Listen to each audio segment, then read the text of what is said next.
თქვენ ხართ ყველაზე ცნობადი სახე ამ ადამიანებისგან. ახალი გუნდია საერთოდ, აი ვინ მემახლა რომ თქვენი გუნდის სახეებს ჩახედოს, ნიკა მელია ცნობადია, დანარჩენები ნაკლებად. საზოგადოების მე პირადად მათ ვიცნობდი რაღაც ნაწილს. თქვენი აქცენტი მათზე. ამ ადამიანებზე, ახალ სახეებზე და ვიზია ეს გათვლილი. ყველაზე დიდი ოპოზიციური პარტია, რომელმაც არჩევნებიდან გითხრა, რომ ყველაზე მეტი ამორჩეველი ოპოზიციაში ყავთ თქვენ. რას ეუბნებით თქვენ სამორჩეველს? რატომ ახალი სახეებია საინტერესოა? მანამდე დავიწყოთ სალომე ზურაბიშვილის კითხვაზე პასუხით რამ 1-2 სიტყვით გამოვეხმაუროთ მის ამ მოწოდებას, რომ უნდა დაფიქრდეთ და შემდგომ ამ კითხვაზე გადავდივართ. პირველ რიგში რაც ყველაზე მეტად მოხდა თვალში ყურში, კალბატონის ასე თქვა საუბრის შინაარსიდან, მანაც კი აღიარა, რომ ეს პარლამენტი არის ერთპარტიული და რო გკითხოთ, იქ რამდენიმე პარტია შევიდა უკვე, ხო?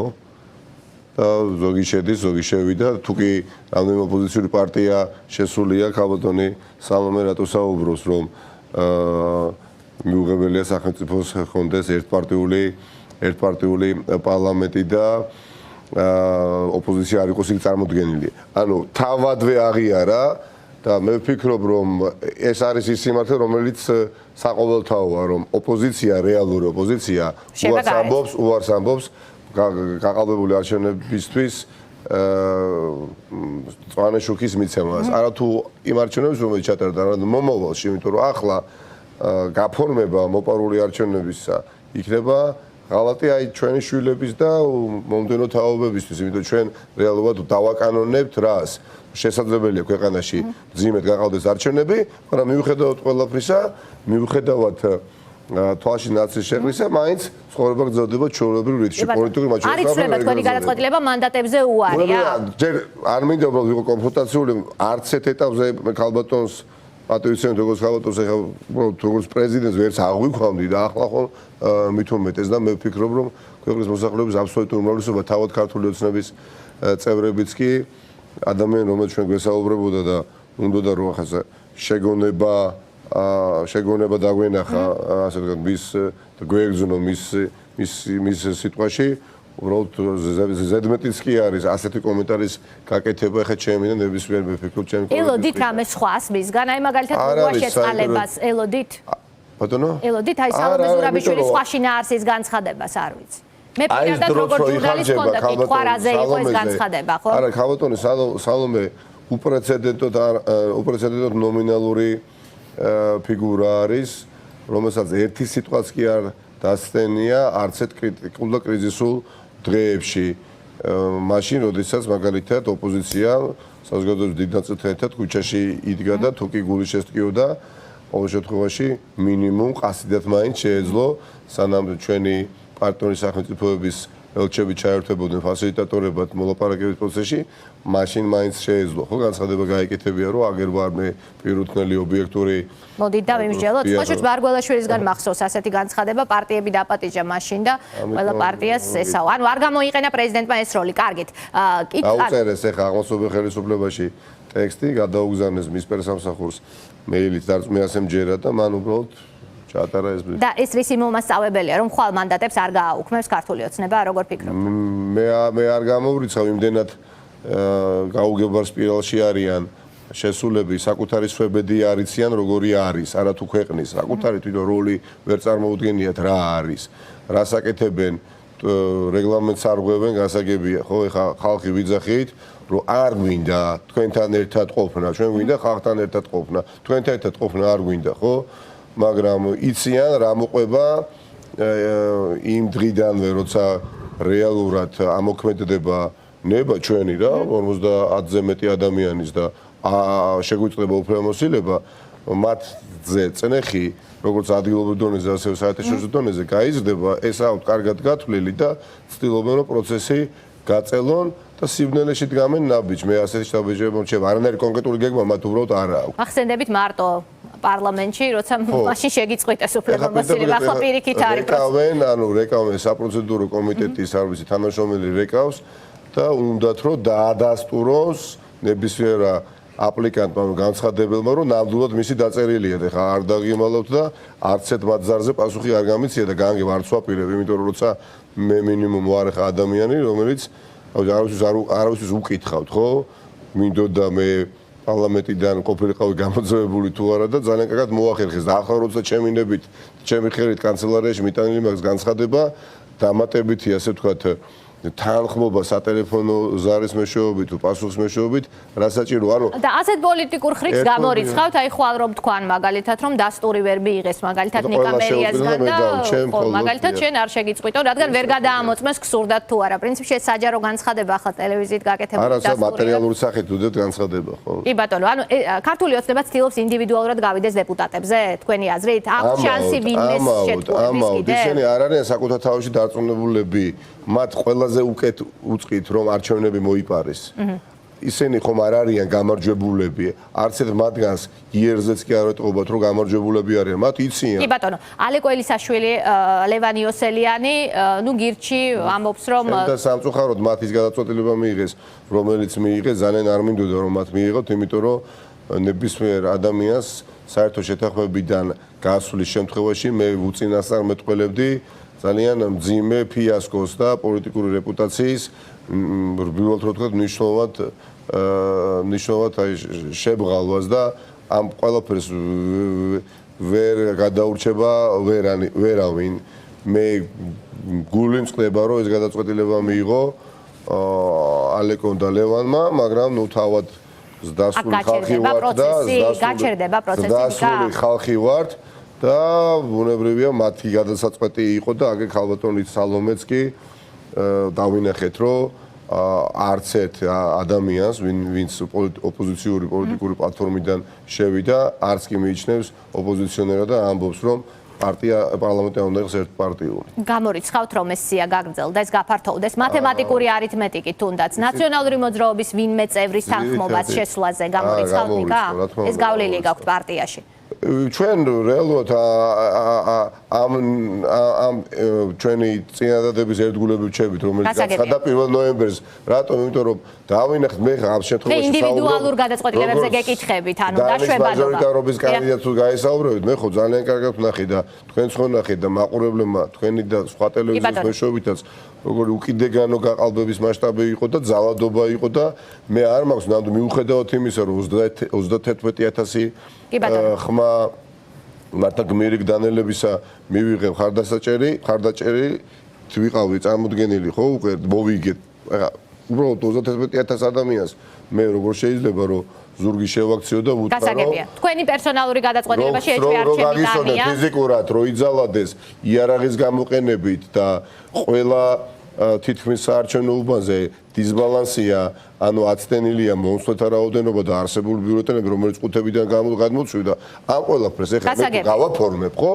ვიქნები უბრალოდ ადამიანი, რომელიც ღირსი იქნება პოლიტიკური სიკვდილისა. თქვენი პერსონალური მაგალითი გასაგებია ლიდერების გასაგებია ვინმეს შესვლას გამორიცხავთ პარლამენტში? გამორიცხავთ. კი ბატონო. და უკლები ყველა პოტენციურ ასე ვთქვათ შემსვლელს არც კი გამიხილა. კი ბატონო, გადავიდეთ ახალ სახეებზე და შემდგომ დაუბრუნდეთ დიდ პოლიტიკას, დიდ პოლიტიკურ სურათში. მოკლედ, ეს ადამიანები, ახალი სახეები, წარადგინე რატომ ეს ადამიანები, ეს მაინტერესებს, თქვენს აუდიტორიას აინტერესებს? არა, წარადგინეთ, რატომ აირჩიეთ ეს ადამიანები, რატომ გააკეთეთ მათზე აქცენტი და რატომ ახალი გუნდი? ჩვენ თვალი გაუსწორეთ რეალობას იმ ძიმე პოსტსაარჩევნო პერიოდში, როდესაც ღრმა დეპრესიული ვითარება შეიქმნა ხელისუფლების მეცადინეობით, აუცილებელი იყო ახალი იმპულსი ცხოვრებისთვის. დიახ, ცხოვრებისთვის, რომლის შემადგენელი ნაწილია პოლიტიკური ცხოვრებაც და კანონზომიერება მოითხოვდა უბრალოდ ახალ ენერგიას, ახალ მოძრაობას და ახალ იმპულსს და უბრალოდ გარდაუვალი იყო ახალი ადამიანების ამ არაჩვეულებრივ პლატფორმაზე მოპატიჟების ასე ვთქვათ გაკეთება და მე ძალიან ბედნიერია და მინდა ძალიან დიდი მადლობა გადაუხადო თითო აქ ყოფ ადამიანს და კიდევ ბევრი ჩვენი მეგობარი რომელიც უბრალოდ დღეს აქ ვერ ესწრება რომლებმაც ძალიან მძიმე გადაწყვეტილება მიიღეს იმიტომ რომ გამოვიდნენ შეიძლება ითქვას კომფორტის ზონა, თუ ასეთ კომფორტის ზონა მათ ქონდათ, იმიტომ რომ ჩვენ კიდევ ეს თავი ოპოზიციური პოლიტიკური პარტია ბრძოლაში ვართ. ჩვენ დევნაში ვართ. კი ბატონო. და ამ დროს, როდესაც შენი მეგობარი, შენი თანატოლი ადამიანი, რომელიც წარმატებულია თავის სფეროში, მოდის და დგება ამ რაზმში, ხო, ქართველი ხალხის გვერდით, დასაფასებელია რბილად რო ვთქვათ, ჩემი მხრიდან არა მხოლოდ, ძალიან ბევრი ადამიანის მხრიდან, იმიტომ რომ როგორც წესი, ნაციონალურ მოძრაობაში და არა მხოლოდ ნაციონალურ მოძრაობაში, თუ კი ხდებოდა რაიმე ახალი, ასე ვთქვათ, მოძრაობის ან სიმულაცია, ან უბრალოდ ადამიანის მოსვლა ხდებოდა უშუალოდ წინა საარჩევნო პერიოდში. ანუ ადამიანები მოდიოდნენ მხოლოდ და მხოლოდ არჩევნებამდე 2-3 თვით ადრე და მხოლოდ საარჩევნო სიაში ეწერებოდნენ, რაც ყველაფერს რო თავი დავანებოთ, უბრალოდ დისონანსი იწვევდა გუნდში, ძველსა და ახალს შორის იყო შემთხვევები საპარლამენტო სტომათა დარბაზში იცნობდა ბევრი. ეს არ არის ჯანსაღი პროცესი ზოგადად ჩემი შეფასებით, მაგრამ რა თქმა უნდა არც ტრაგედია, არა ეს რაც ახლა მოხდა, არ მოხდა არასოდეს განაცხადი წლების განმავლობაში. ძველებს რა უთხარით, ნიკა? ძველები როგორც ხშირად ისმის ახლა კითხვა ჩემს მიმართ რომ ხო არ განაწყედნენ, არ თუ არ განაწყედნენ პირიქით მაქსიმალურად გვერდში მედგნენ მევედექი მათ და მე ვთქვი და ვამბობ, იმიტომ რომ შინაგანად ვართ ასამჯერა ჩვენი მეგობრები არ მოსულან ვიღაცის გუნდში. ჩვენ ვართ მათ გუნდში, ჩვენ ვართ გუნდის წევრები და სწორედ ეს განგვაცხოვებს ჩვენ თუნდაც წინა ნაციონალური მოძრაობისგან, რომელიც იყო დაუშვათ აქამდე და სხვა ოპოზიციური პარტიებისგან პატივისცემის და მიუხედავად. ჩვენ გვინდა რომ განსხვავებული ადამიანები იყვნენ აქ წარმოდგენილი, იმიტომ რომ ოპოზიციურ ველზე არსებობს ძალიან განსხვავებული ოპოზიციურად გაწყობილი მოქალაქეები და გვინდა კარგი გაგებით, პრაგმატული, ასე ვთქვათ, შიგთავსი არის აქ, რომ ყველა ოპოზიციურად გაწყობილი ადამიანის გემოვნება გვინდა დაკმაყოფილებული იყოს და მოხიკოთ კარგი გაგებით ასევე მათი მხარდაჭერა და მათ დაინახონ არ მოწონს მაგალითად და არ იმპონირებს ნიკა მელია მოწონს გიორგი ხვედელიანი გიორგი ხვედელიანზე მეტად ანა გოგოლაძე ხო მაგალითად ბარბარა ჭიმელი გიორგი ჩალაძე ზუიადი კლევიძე ნონა მამულაშვილი ანუ მართლა მრავალფეროვანი გუნდი ვართ რომლის უკანაც ჩვენს უკან არის ძალიან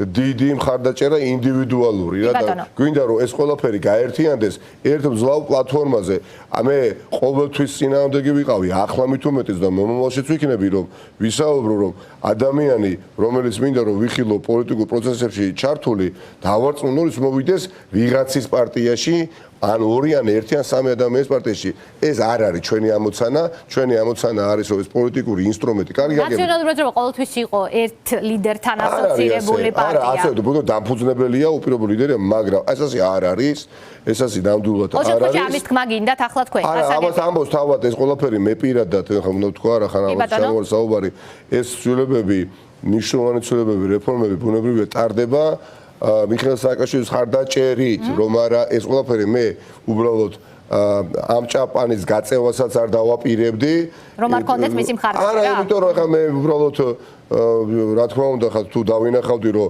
ამისი ნება არ არსებობს და მალოღმერც ამის ნიშანწყალიც ვერ დავინახე პირიქით უბრალოდ ეხა რატო მოკიდებ ხელს ისეთ საქმეს სადაც დაიწყოს თქვენ მართალი იყავით თუ არა ნაციონალური მოძრაობა როცა შეიქმნა მოძრაობა სახელწოდებით ნაციონალური მოძრაობა ამიტომ შეიქმნა რომ ძალიან განსხვავებულ ადამიანს აერთიანებდა მაშინ ნახევარსოფლარი პარტია ვარ ნახევარსოფლარი პარტია და სწორედ თავად ბატონ სააკაშვილმა გუშინ ახსენა რომ 2003 წლიდან მსგავსი შევსება გუნდს ნამდვილად არ მიუღია და მიხარია რომ აქ წარმოდგენილი ადამიანები კვალიფიციური პატრიოტი და სამართლიანი რომელთაც ზურგს უმაგრებს მართლაც ძალიან სწორად ცხოვრება იქნება წინაპირობა რომ ასობით და ათასობით ახალი ადამიანი გახდეს ჩვენს პლატფორმაზე აქტიური წევრი. აი ეს არის ამოცანა. როდის უნდა დაიტესტოს ეს მაინტერესებს ანუ გაქვთ რამე მაგალითად ადგილობრივი თვითმმართველობის არჩევნები არ ვიცი ვადამდელი საპარლამენტო სად უნდა დაიტესტოს ნიკა მელიას გუნდი